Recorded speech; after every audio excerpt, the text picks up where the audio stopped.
How's it going, everybody? Nikki D here, coming at your live man yet again. Today, very interesting video. We have a Tinder update and a podcast update. So let's get right into it. So before I talk about the Tinder update, I want to give a quick plug out, shout out, plug out, whatever you want to call it.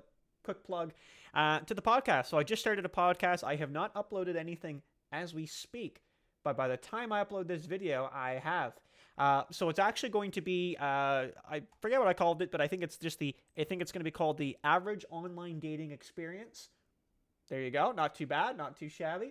And it's going to be on Spotify. So I had to make a Spotify account. I know I'm really moving up in the world here today. And it's going to be all online dating related because I know you guys like to hear that, the average opinion, right? So we're going to make that, hopefully what I'm going to try to do, I'm just saying this now. I haven't recorded it yet, but I'm recording it right after this video. And I'll be uploading the first one with just like a general introduction and where I'm going to move forward with it and talk a little bit about things going on.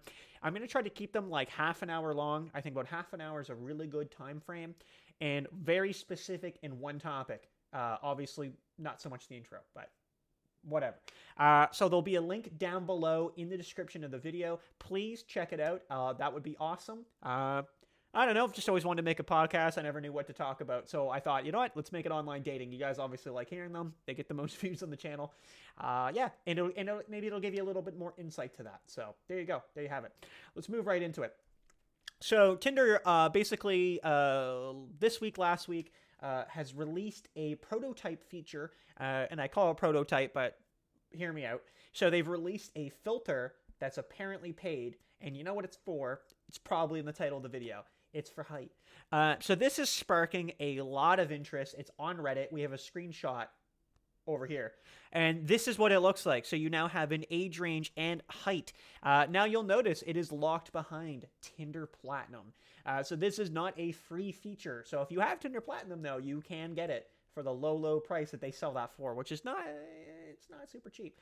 But either way, I want to talk about that real quick and just a little news article and a blurb specifically from it.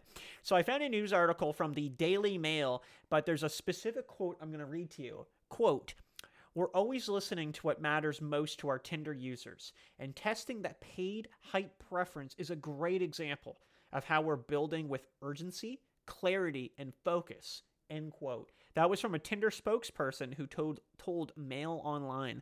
I think that's really interesting. There's a few other quotes in this article, but that's the specific quote I took away from it for testing. They're testing it because they're building urgency, clarity, and focus. I don't know what any of that means. All I know what this means is one thing for sure. If you're like my height, like you're 5'8" and below, you may experience some trouble. So if I understand how filters work in online dating, okay, you can filter out, like I could filter out somebody who's a smoker, right? I won't see you if you fill that on in your profile. Now, sure, you could just lie, but I would filter you out, okay? But on your end, you could see me. That's my understanding. You could see my profile. I will not see your profile, okay?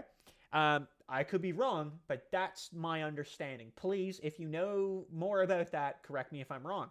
Now, I know, for an example, though, in Bumble, it will not show you likes if they're out of your preferences. So, for example, if I search out women from the age of 24 to 26, right, and someone liked me at the age of 23, they will not show up as a like. They will not.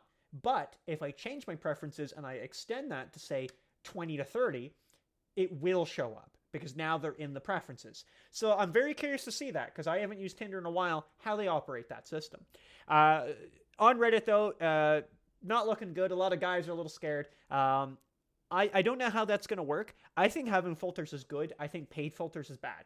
I don't think you should pay for a filter, but it is a way to sort out, you can look what you're looking for. Unfortunately, there's always ways around it. There is really.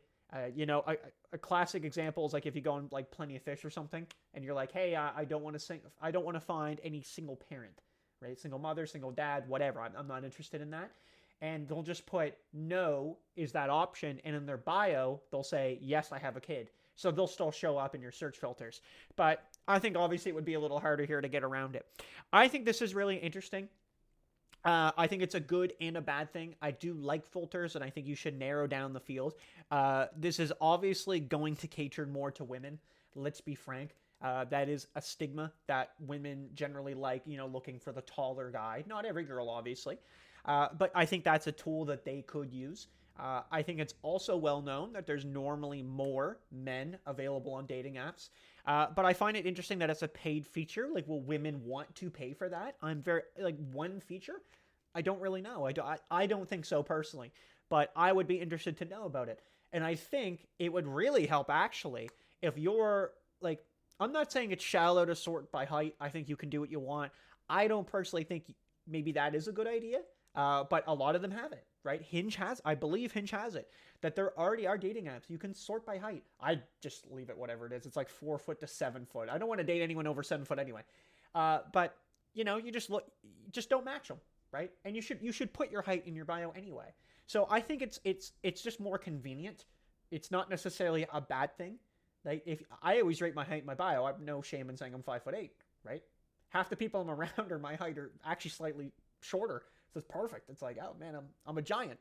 But to that point, it's like it's not a harm. It's convenient, right? You can just go there. Perfect. There's no harm in that. And again, to my earlier point, if hypothetically, let's say they don't show up for you, right? So you're not seeing them anymore because you've been filtered out on their end. Maybe that is a thing. Maybe it is.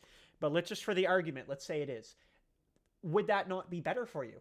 Because you could find someone who is comfortable with your height, or doesn't matter to them, right? And someone maybe you're more compatible with. So I actually don't think it's necessarily a bad thing, and I think it is a bad thing at the same time because you're going to have less opportunities from one side to the other, right? But we'll see how it goes. I think it's interesting. So that being said, let me know what you guys' thoughts down below. Check out the podcast. I'm very excited to start recording that. Again, T-minus like about 40 minutes, and it hopefully should be online. Very exciting. I don't know, man. I'm excited. All right, take it easy. Thanks for watching. We'll see you in the next video. Post the thumbnail. Ready? Watch this. There it is. That's the thumbnail. No, I'm just kidding. It might be. All right. See ya. Peace.